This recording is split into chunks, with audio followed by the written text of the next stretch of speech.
Hey everybody, Scout Crafty here again, TGIF. Thank God it's Friday. You made it through another week. It's going to be a good episode today. I feel it. I'm motivated to be down the shop today. We've had some very mild weather here in the Northeast. I'm knocking on wood right now. You ever do that? You ever get superstitious where you knock on wood or you throw salt over your shoulder when you say something? I do that all the time. If I say something like, I haven't been sick in a while, I knock on wood, so that, I don't want to, because it happens. Sometimes you say something, you say, look, I haven't been sick in a long, next thing you know, you're sick. And you say, man, I was just talking about that. That's because superstitious. In my family, we've always been doing that. I remember my father, if he spilt the salt, he threw some over his shoulder. I don't do that, but I don't usually spill the salt, but I don't know what that's all about. But I know people walking under ladders, a lot of times I wouldn't do it. We even set up a ladder once at work. We put it against the wall just to see how many guys, and we made it kind of, it was a high ladder, so and there was nobody on the ladder. And we wanted to see how many people would intentionally go around it. We made it kind of difficult to go around to see how many people would, and a lot of people would walk under it, again, like I said, it's a superstitious. So, if a black cat crosses your path, there's all kinds of things, right? You ever have a superstition that you do, or you participate in? But I'm a big wood knocker. I knock on wood a lot of times. If I say something that, I'm tempting fate, I'll knock on. Even, I remember one time there was no wood around. I grabbed this guy. I took a pencil. He had a pencil there. I grabbed the pencil and knocked on it. It was like, I can't take any chances. When you get older in life, you don't want to take as many chances because, you've been lucky so far. So we got a few things to get to today. Like I said, I'm motivated. I just finished watching my buddy Ride On with John Crane. He did a fantastic video on making a rack for his Bondus hex keys. I'll put a link in the description. You got to check that out. John always puts out great videos, it's just fantastic and just motivates you to get in the shop. And, it came out real nice like it always does. He always does nice work. So check that out. I'll have a link in the description. And let's get started with today's episode. Okay, first thing I want to talk about is, you remember last week we did this modified ball peen hammer where we cut off the head of the hammer off the ball peen. We used a cutoff disc. Now, a good friend of the show by the name of Alan Smith said, something? He said it would have been nice to see how much of the disc was worn away as you cut through that, because this is the first time I used this type of disc. It was given to me by my buddy Tommy Carolla, who's a professional, does this for a living, and he said, give this a try. I think you'll like it. Made in the USA. Now, I was always using these type of cutoff discs. This was made probably Harbor Freight. I got these, but look how thin it is. It has such a thin kerf. It's great for cutting. Now, I have a chop saw, the 14-inch chop saws, and I hate that thing. I can't stand it. It's loud. It makes it generates so much heat. It distorts the part. If you're not a professional or you don't do a lot of welding, don't buy one of those. I made the mistake. It's just a horrible tool for me. But the angle grinders and using these things are absolutely fantastic. And, I've always had good luck with these. They do wear down a little bit, but they're thin cut. But so Tommy said use this. Now, Alan wanted to know how much it was used. So I said, well, he gave me more than one, so check this out, okay? Here's the one we used to make that cut for the hammer, and here's a brand new one. So let's see the difference here. I'm going to put them together, and the difference is minimal. I mean, I'm talking that much was cut off. You see that difference there?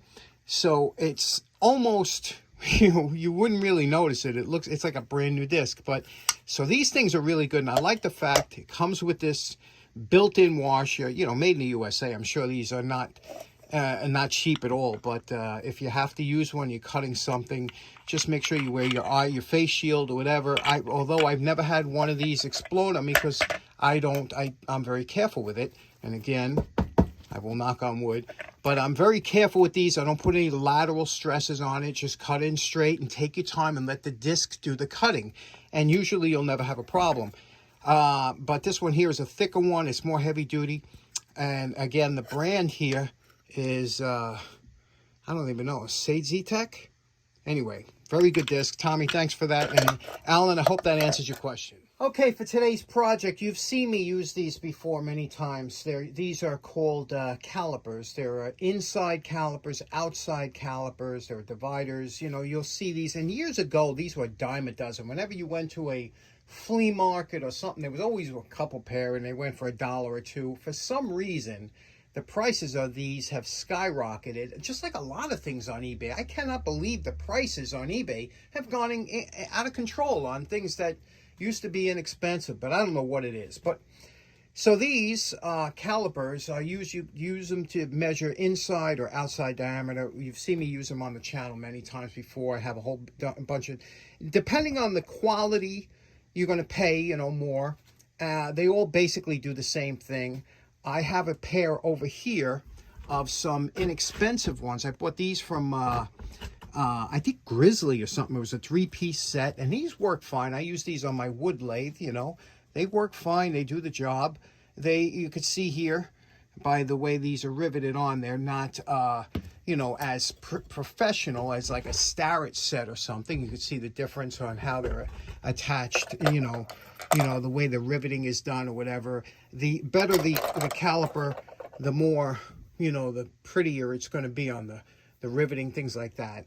And so let me show you quickly how these work. Here's a piece of PVC practice pipe I was using on the lathe to practice. And what I did was, you could see here, I turned this down into a shoulder, and I recessed this here so that I can make a little, if you want to make a little pillbox or whatever. It's just fun on the lathe. So if you wanted to measure and get this diameter here, to find the outside diameter, what you would do is you would take it like this, and you would open this caliper up. Okay, let me make sure I'm in frame, until you're just slide over. You see that? A little bit of friction there. Now that will be the size of the outside. Now, if you wanted to get the inside here, you would use, this is, whenever they spow out, or this is how you find the inside. And you do the same thing.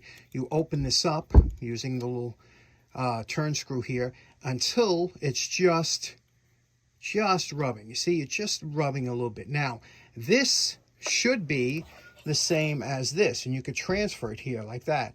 And you can see here, we could just put that in there with a little bit of friction. We can pass that through, and this will get you very close in the ballpark of measuring inside and outside. Now, if you wanted to, you know, turn this piece, you would take first, you know, you would take this one here and adjust your calipers and keep turning it on the lathe until you got to that point. So that's what these do. Now, depending on what you're measuring, you have different size calipers. You can see this would be for a smaller project, but look at this one here. How crazy cool is this? I bought this at the Long Island Tool Meet a while back. I paid $10 for this. What a steal that is. $10. And is that not beautiful? The problem is it needs a little bit of cleanup, and I always wanted to do it, but today's the day I felt like doing it. I have this hanging in my kitchen, believe it or not. So I wanted to make it a little bit nicer. But you can see, let's clean this up. Let's take a look at how this is made, and we'll see if there's any markings on there. But let me give it a quick measurement. Let's do a quick measurement here, and you can see it's about 2 feet, 24 inches. That would be about, what, about 61 centimeters. So it's a big, big caliper. So first, let's go about, we don't have to worry about messing it up. It looks like it's got a little bit of pitting and things like that, but we want to make it nice. Now, the first thing we did was to take it apart as much as we can, which is quite easy to do. But these threads here, it had this nut holding on the other side. You'll see when we put it together. This wasn't right. And nobody would make a beautiful pair of calipers and put a square nut as an adjuster. Probably had a threaded nut that was knurled, and it got lost, so they put this on. I went to measure these threads. These were unusual threads, nothing I had. So, of course, that's not going to fly. So I took a die out and rethreaded it to 1/4 by 20. You can see here, nice job rethreading. So now I can make a nice little knurled knob to go on there, what, you know, this deserves. And then I also checked on how the wire brush would react to this. Now, you can see here, this was like almost like a forging or something, and which we want to keep. We just want to make it nice and clean. So we'll do this, and then the fiber wheel should really make this shine. Here you could see the finish of it originally, and then I did a little wire brushing. You can see the difference between the original finish and the wire brushing. And then if you look further to the right here, that's with the flap wheel. And you could see what a superior finish that will leave, so we'll do that.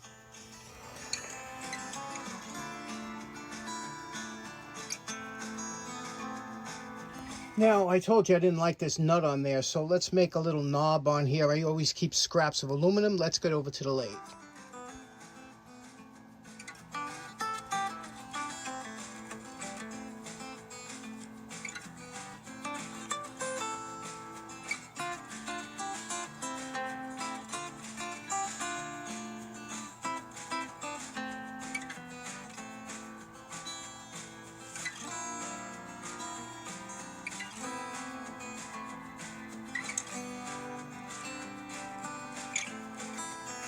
Now, you know my favorite part. Remember what these big calipers look like before we started. And we're calling this project done. Have to shoot this on wide angle because I can't get any, can't fit it in frame. Let's take a look at what we did here. Look at that, huh? First, let's take a look up here. This I can put on regular. There we go. You can see that little knob we made here. This is an adjustment knob, a fine adjustment knob. Notice there's a spring there, and that allows this, if you lock it in here, it'll close a little bit, as you can see, but it won't open. And that's so you could do a fine adjustment, and you don't have to worry about. You see, by turning this or loosening it, it'll allow that spring to push that out. I kept the original, this original thumb screw here, but I redid it. Looks beautiful. And this is, I'll tell you, I will never do another one of these again. It took me like 5 hours. This thing is just, the steel on this is incredibly hard, and it shows every scratch. I had to go through 5 different discs to get it down, plus hand sanding and then finally polishing by hand. But I don't know, it's like I said, it's a wall hanger. You can see how this works. Let me show you how wide this opens up. Now here you can see we have it all the way closed. You wouldn't use it for small items like that, but let's open this up wide here. Again, I'm out of frame, but this is as wide as it goes. Let me take a measurement on it. I guess this is usable length here. And boy, if you're turning something this big, more power to you. Let me measure that. Okay, that measures 36 inches of usable space. I guess, though, you would mostly be in about the 2-foot range or something with this, but very interesting. Again, I just love big stuff, doesn't everybody? So there we go. This one's in the can. Fun project, but I'll never do another one because it just takes too long. Okay, so in closing, 5 hours. Man, that's a long time to spend there. Imagine if you tried to do this for a living. My buddy Jim from the UK over there, Jim does, he pops out, he's a big vice specialist, and he pops out tools 1, 2, 3, and he does a nice job and flips them, and a lot of them he saves. But boy, I'll tell you, can you imagine if you tried to get your money back and as far as labor goes to sell something like that? It'd be impossible. Anyway, one last shout out, special shout out to Big Vic's wife. That's right, Big Vic's wife. She bought him a lathe over the holidays, and how nice is that, huh? The gift that just keeps giving. Vic is having the time of his life. He just did a review on it. I'll put a link in the description. Anyway, thanks so much for tuning in. I hope you have a great weekend. We'll see you again on Monday. Take care now. Bye-bye.